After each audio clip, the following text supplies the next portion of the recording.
Welcome to Old Testament in a Year. Day 128. 1 Samuel 18. After David had finished talking with Saul, he met Jonathan, the king's son. There was an immediate bond between them, for Jonathan loved David. From that time on, Saul kept David with him and wouldn't let him return home. And Jonathan made a solemn pact with David because he loved him as he loved himself. Jonathan sealed the pact by taking off his robe and giving it to David, together with his tunic, sword, bow, and belt. Whatever Saul asked David to do, David did it successfully. So Saul made him a commander over the men of war, an appointment that was welcomed by the people and Saul's officers alike.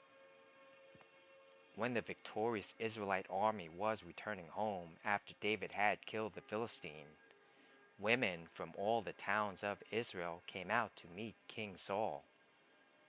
They sang and danced for joy with tambourines and cymbals. This was their song. Saul has killed his thousands, and David his 10,000s. This made Saul very angry. "What's this?" he said. "They credit David with 10,000s, and me with only thousands. Next, they'll be making him their king." So, from that time on, Saul kept a jealous eye on David.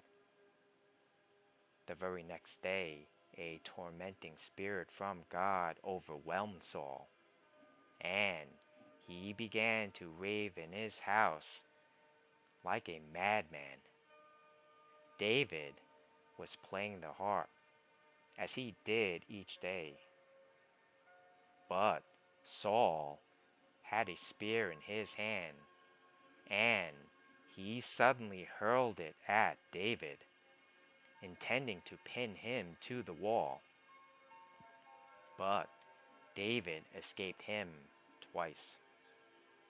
Saul was then afraid of David, for the Lord was with David and had turned away from Saul. Finally, Saul sent him away and appointed him commander over 1,000 men. And David faithfully led his troops into battle. David continued to succeed in everything he did, for the Lord was with him. When Saul recognized this, he became even more afraid of him. But all Israel and Judah loved David because he was so successful at leading his troops into battle. One day, Saul said to David, "I am ready to give you my older daughter, Merab, as your wife. But first, you must prove yourself to be a real warrior by fighting the Lord's battles." For Saul thought, "I'll send him out against the Philistines and let them kill him rather than doing it myself." "Who am I? And what is my family in Israel that I should be the king's son-in-law?" David exclaimed. "My father's family is nothing." So, when the time came for Saul to give his daughter Merab in marriage to David, he gave her instead to Adriel, a man from Meholah. In the meantime, Saul's daughter Michal had fallen in love with David, and Saul was delighted when he heard about it. "Here's another chance to see him killed by the Philistines," Saul said to himself. But to David, he said, "Today you have a second chance to become my son-in-law." Then Saul told his men to say to David, "The king really likes you, and so do we. Why don't you accept the king's offer and become his son-in-law?" When Saul's men said these things to David, he replied, "How can a poor man from a humble family afford the bride price for the daughter of a king?" When Saul's men reported this back to the king, he told them, "Tell David that all I want for the bride price is 100 Philistine foreskins. Vengeance on my enemies is all I really want." But what Saul had in mind was that David would be killed in the fight. David was delighted to accept the offer. Before the time limit expired, he and his men went out and killed 200 Philistines. Then David fulfilled the king's requirement by presenting all their foreskins to him. So Saul gave his daughter Michal to David to be his wife. When Saul realized that the Lord was with David and how much his daughter Michal loved him, Saul became even more afraid of him. And he remained David's enemy for the rest of his life. Every time the commanders of the Philistines attacked, David was more successful against them than all the rest of Saul's officers. So David's name became very famous.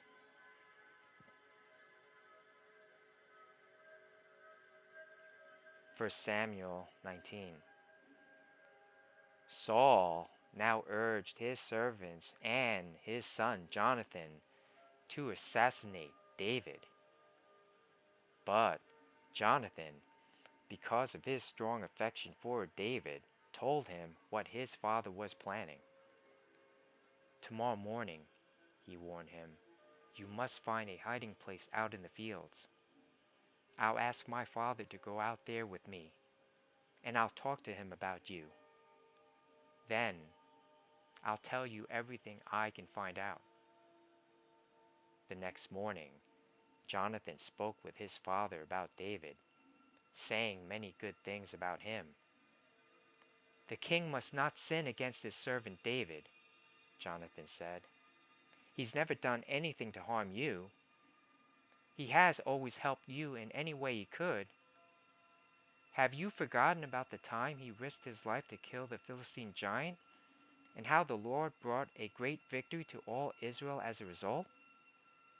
You were certainly happy about it then. Why should you murder an innocent man like David? There is no reason for it at all." So Saul listened to Jonathan and vowed, "As surely as the Lord lives, David will not be killed." Afterward, Jonathan called David and told him what had happened. Then he brought David to Saul, and David served in the court as before.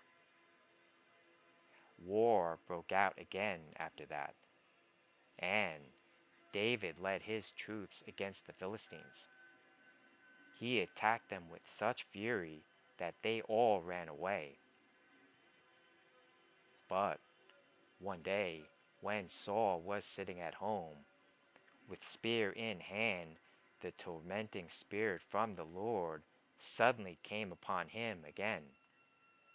As David played his harp, Saul hurled his spear at David. But David dodged out of the way, and, leaving the spear stuck in the wall, he fled and escaped into the night. Then Saul sent troops to watch David's house. They were told to kill David when he came out the next morning. But Michal, David's wife, warned him, "If you don't escape tonight, you will be dead by morning." So she helped him climb out through a window, and he fled and escaped. Then she took an idol and put it in his bed, covered it with blankets, and put a cushion of goat's hair at its head. When the troops came to arrest David, she told them he was sick and couldn't get out of bed. But Saul sent the troops back to get David. He ordered, "Bring him to me in his bed so I can kill him." But when they came to carry David out, they discovered that it was only an idol in the bed, with a cushion of goat's hair at its head. "Why have you betrayed me like this and let my enemy escape?" Saul demanded of Michal. "I had to," Michal replied. "He threatened to kill me if I didn't help him." So David escaped and went to Ramah to see Samuel, and he told him all that Saul had done to him. Then Samuel took David with him to live at Naioth. When the report reached Saul that David was at Naioth in Ramah, he sent troops to capture him. But when they arrived and saw Samuel leading a group of prophets who were prophesying, the Spirit of God came upon Saul's men, and they also began to prophesy. When Saul heard what had happened, he sent other troops, but they too prophesied. The same thing happened a third time.